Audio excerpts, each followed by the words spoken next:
So you are listening to the Music and Culture Podcast with me, Mandla Gingirikani. Thank you very much for joining us this side. We really, really appreciate your time. If it's your first time, please do the right thing. Subscribe, like, comment, share. Whatever makes sense for you, just do it. And Makadzi also spoke about the whole issue of tribalism. The funny thing is, the new Minister of Sports, Arts and Culture is Makadzi. And Makadzi is known for being mostly he's shown that he's anti-illegal foreigners.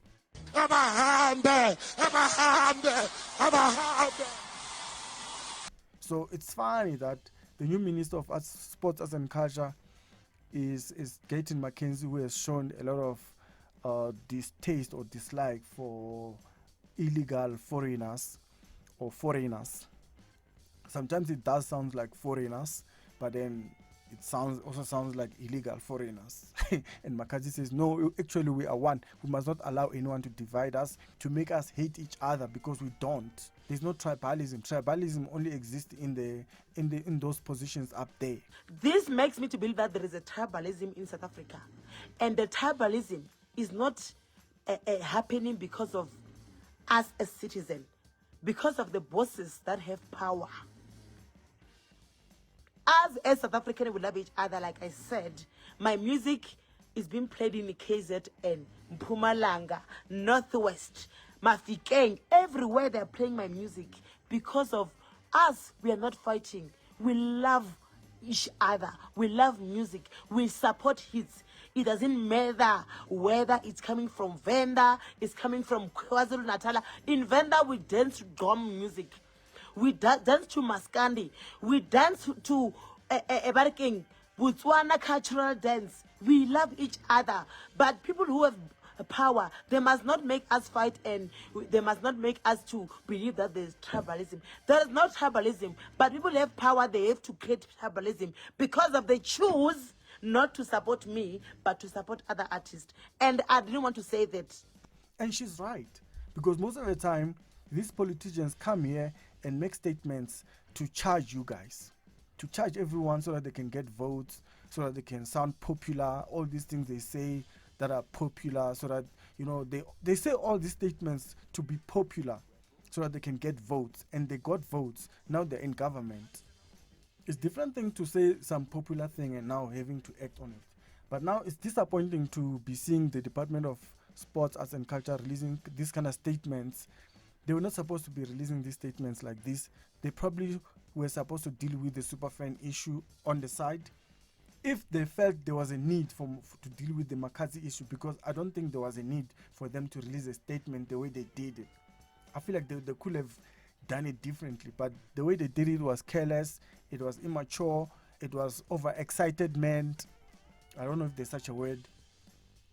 Or there was overexcitedness for being in government and proving the point that I'm here, I'm in charge. You know, it's all just drama. This is drama. There's a lot of work that needs to be done in the sports fraternity than focusing on Makadzi and the super fans. I feel there's more work that the minister could be focusing on, not Makadzi, you know. But the minister now sounds like he's focusing on Makadzi to say, hey, don't be too loud. We've supported you with 230,000 rand. Don't be too noisy. You are loud now. You are irritating us. Shut up. That's what they're trying to do when they release this kind of statement, to say, Makadzi, shut up. We've supported you. Who are you? You are nothing without us. It sounds like that. And it's careless. It's irresponsible. Because now Makadzi feels victimized, and she has a right to feel victimized. She feels victimized for things she did not do. Makadzi did not steal money from the department. She's not the one that stole 300 million rand from the departments. Well, the Department of Public Works, as per the minister, you know. So people are stealing money, but now they want to use Makadzi as a scapegoat. She feels like she's being used as a scapegoat. Why is it only her name that is being released here? They must also release names of people that have once been booked by the department. Because now that they've released Makadzi's bookings and how much they booked there, for how much, they must also release other names. Where are the other names? Why is Makadzi the only one that is being singled out? She has a right to feel victimized right now. Makadzi feels victimized because she She's the only one that is being mentioned there, and she did not receive money from the department. That's another thing. She's just trending for nothing. You know,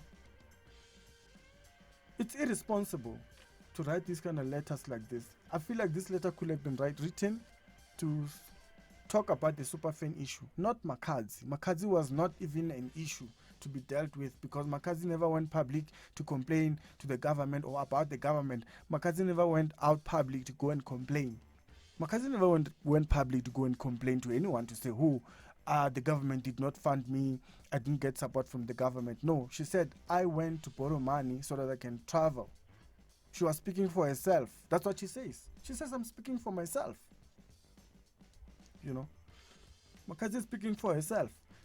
If she did not receive the 230,000 rand, like they say, she has a right to defend it, to say, no, I did not receive it. So the whole issue of tribalism, she says South Africa is one, we are not divided, and she's right.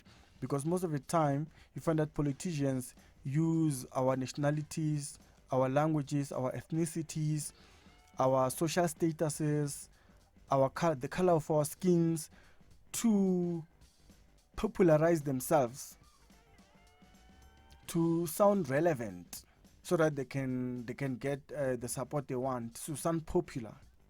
There's no tribalism in South Africa, because tribalism is a man-made concept. It's made to divide and rule. Makadzi even went hard and released a song to say no to tribalism. We are one. In this song, she said she just released it now because of this whole scandal. Play the song. Listen to this. Igwa. Go.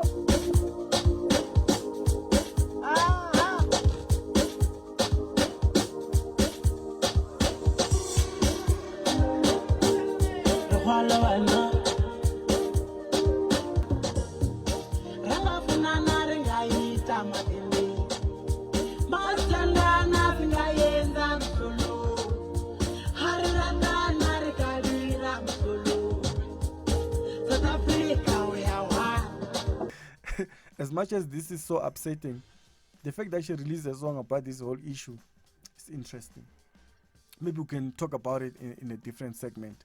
But she went on to release a song, and this is what you do as an artist. You release a song because she says maybe she's not good with words. The best words she can do is when she's just behind the mic and singing. On the ground we are united, but there, up there, from those comfortable offices and seats and whatever you call them, those people, they like to divide us all the time. And Makadzi is taking this to say, no, don't allow them to divide us. We are not divided. We are one. Africa is one. I just felt it was a side attack there by Makadzi, talking about tribalism. She actually could have went far and say Africa is one, and talk about Afrophobia and xenophobia. But she didn't. She was careful enough to only focus on South Africa to sort of hide the message. But I can tell you that that song is a direct attack or a direct response to Gayton Mackenzie's stance on foreigners. I can tell you for free that song Makadzi released, as much as it sounds like it's a song that is only talking about South Africa, to say South Africa we're one, from Cape Town to Mpumalanga to Limpopo to Northwest, wherever we are one. That song is actually talking about Africa, that Africa we are one. The sooner we realize that, the better. Do not allow these people to separate us, to divide us. That's what Makadzi is saying in the song. I mean, this is the minister that has been saying Abahambe, Abahambe, before he came into the position. He's been campaigning around, chasing people away, saying those who are not documented must go, which many have called him to be very xenophobic, in a sense. But I'm just happy that Makadzi came out to defend herself. That's all I had, guys. Don't forget to subscribe if you're new to the channel. Please like the channel and also tell people about it. Salute.